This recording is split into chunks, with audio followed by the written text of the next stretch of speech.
त्या धोरणातही नाही केंद्राच्या शिक्षण धोरणात, इतर कोणत्या राज्यातही नाही.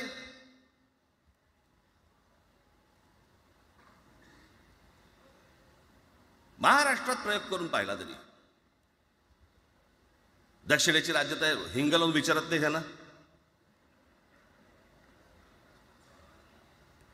पण महाराष्ट्र ज्या वेळेला पेटून उठतो त्यावेळेला काय घडतं आणि काय होतं हे आज राज्यकर्त्यांना समजलं असेल. त्याशिवाय का माघार घेतली?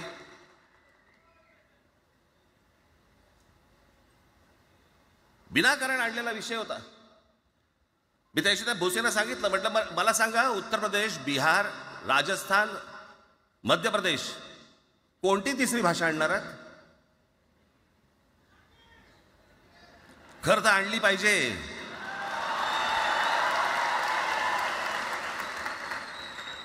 गंमत बघा, हिंदी भाषिक राज्य आहेत ती आर्थिकदृष्ट्या मागास,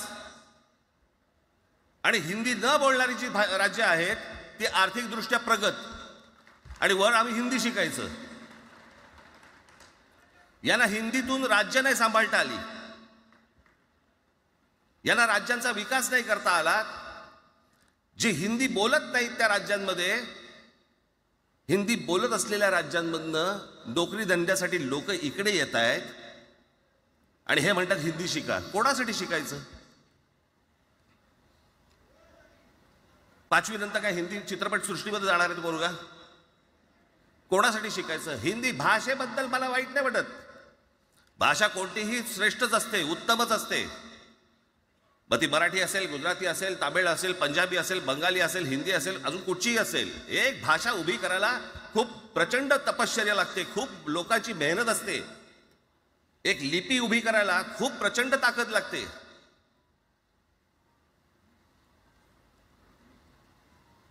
अशाच भाषा काय उभ्या राहत नसतात.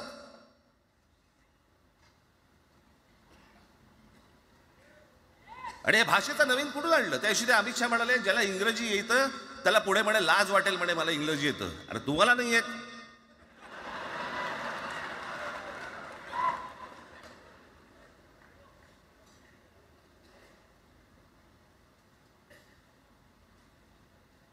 या संपूर्ण हिंद प्रांतावरती 125 वर्ष, 1400 वर्ष मराठ्यांनी राज्य केलं. 1400 वर्ष इतक्या राज्यांवरती आम्ही राज्य केलं. तो त्यावेळेला राज्यच नव्हती, पण जे प्रदेश होते त्याच्यावरती राज्य केलं. आम्ही मराठी लादली गुजरातवरती, मध्य प्रदेशवरती, राजस्थानवरती, पंजाबवरती, इतर सगळ्या प्रांतांवरती, जिथे जिथे म्हणून अटोकपर्यंत पोहोचले होते मराठा साम्राज्य, आम्ही लादली. अरे हिंदी भाषा आहे 200 वर्षापूर्वीची भाषा आहे, महाराजांच्या काळात पण नव्हती.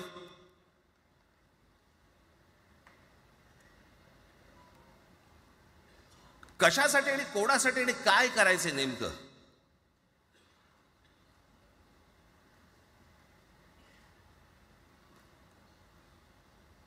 यांनी फक्त चाचपडून पाहिलं, चाचपडून.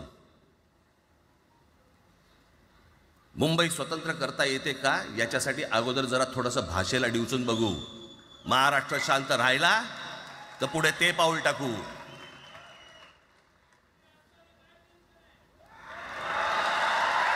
कोणाची माय व्हॅली आहे त्यांनी महाराष्ट्राला हात घालून दाखवावं, मुंबईला हात घालून दाखवावं.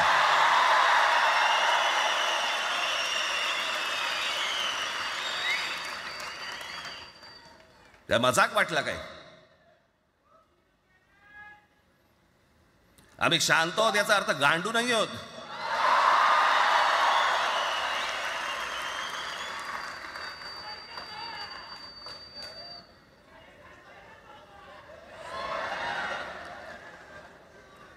काही अंगावरती लादायचा प्रयत्न करतात. आणि मग आता माघार घेतली ना,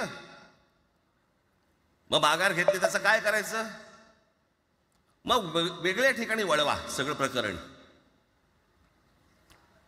वेगळ्या ठिकाणी म्हणजे कुठे? ठाकरेंची मुलं इंग्रजी मीडियम मध्ये शिकली, बरं मग पुढे?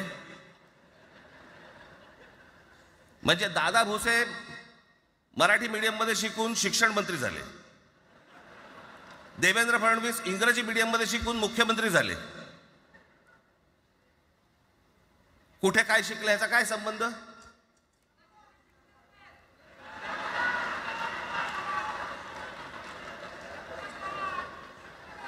कोणाकोणाची मुलं इथे परदेशामध्ये शिकतायत, याद्या आहेत आमच्याकडे. त्याचं काय करणार आहात तुम्ही? आणि त्याच्यात मंत्रिमंडळातल्या एक एक मंत्र्याचं हिंदी आहे का?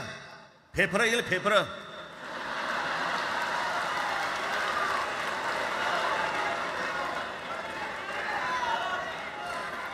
हे असले प्रश्न महाराष्ट्रातच विचारले जातात. आता मी तुम्हाला अजून एक गोष्ट सांगतो.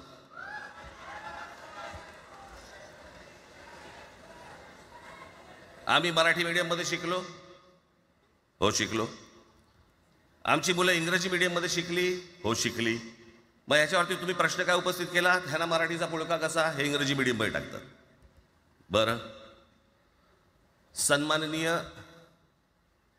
माननीय बाळासाहेब ठाकरे आणि माझे वडील श्रीकांत ठाकरे हे इंग्रजी मीडियममध्ये शिकलेले आहेत.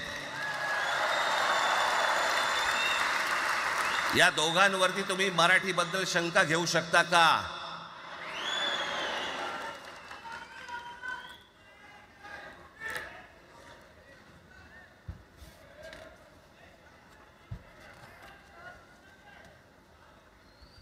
Lalkrishna Advani Saint Patrick high school Christian missionary स्कूलमध्ये शिकले. हिंदुत्वावर शंका घेऊ का त्यांच्या?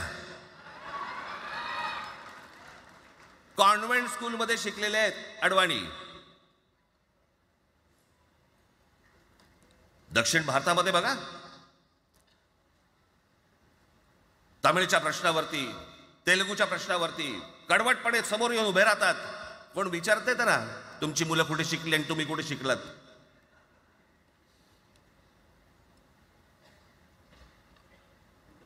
उद्या मी हिब्रू भाषेत शिकीन आणि मराठीपणाचा कडवट अभिमान बाळगीन.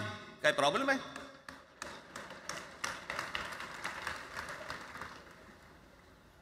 मी आता तुमच्याकडे दक्षिणेतले इंग्रजीमध्ये, मी अगदी थोडक्यात यादी आणली आहे. दक्षिण भारतातील इंग्रजी माध्यमात शिकलेले नेते आणि अभिनेते: Jayalalithaa Doveton English medium school, Stalin English medium school Loyola, Kanimozhi Presentation Convent school, Udhayanidhi म्हणजे करुणानिधींचा नातू डॉन बॉस्को, चंद्रबाबू नायडू वडील इंग्लिश टीचर होते, शिक्षण इंग्रजी माध्यमात झालं. पवन कल्याण आंध्र उपमुख्यमंत्री, शिक्षण सेंट ॲन. नारा लोकेश NTRचा नातू, चंद्रबाबूंचा मुलगा, Stanford school. Kamal Hasan Santhome high school. अभिनेता विक्रम मॉटफोर्ड स्कूल. अभिनेता Suriya English medium. AR Rahman आधी पद्मशेषाद्री बालभवन आणि नंतर मद्रास क्रिश्चनरी हायस्कूल. परवा दिवशीचा एक प्रसंग सांगतो. एका व्यासपीठावरती तामिळनाडूमध्ये AR रहमान व्यासपीठावरती उभे होते, काहीतरी कार्यक्रम होता. त्या बाई तामिळमध्ये बोलत होत्या. अचानक ती बाई हिंदीत बोलायला लागली. त्याच्यावरती रहमानने तिच्याकडे असं बघितलं, बोलला हिंदी, आणि व्यासपीठावरनं खाली उतरला.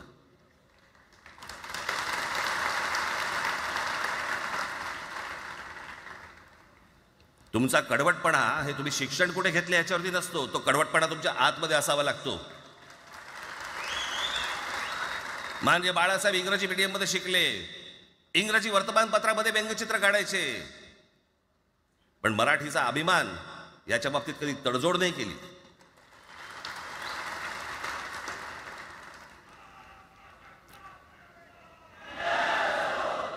म्हणे एक भाषा म्हणे सगळ्यांनाच बांधून ठेवते. कुठची एक भाषा? आजपर्यंत काय वाकडं झालं? म्हणजे आपल्या संरक्षण खात्यामध्ये घ्या, आपल्या संरक्षण खात्यामध्ये जेवढी रेजिमेंट्स आहेत, मी फक्त तुम्हाला नावं वाचून दाखवतो.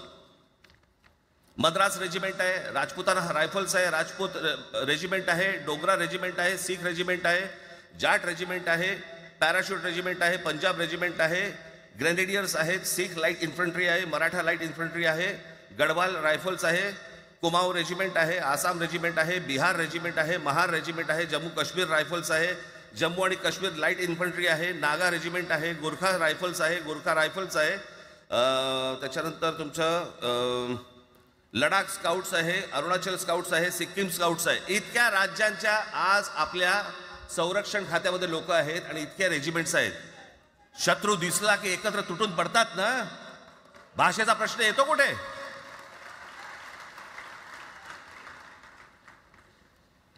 या देशामध्ये ज्यावेळेला भाषावार प्रांतरचना झाली तीच या गोष्टींसाठी झाली ना, की प्रत्येक भाग तसे भाषांचे होते म्हणून.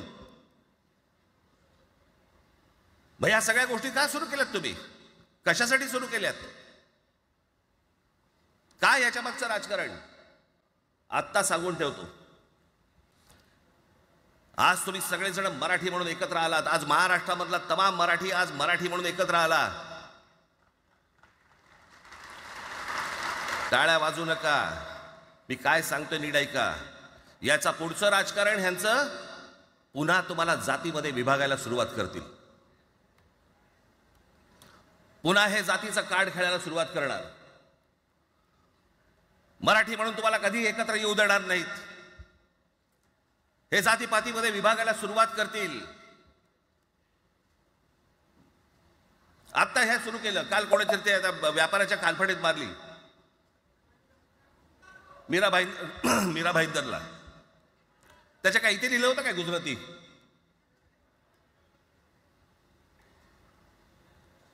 पण एवढंही आपल्याकडे काही जे चॅनलमध्ये, मराठी नाही इतर चॅनलमध्ये, हिंदी आणि याच्यात गुजराती माणसाला मारला. कुठच्या गुजराती माणसाला मारला? बाचाबाचीमध्ये समोरचा गुजराती निघाला, इकडचा मराठी निघाला. त्याच्यामध्ये काय गुजरात्यानं मारलं का? केवढे व्यापारी आहेत. अजून तर काहीच केलेलं नाही.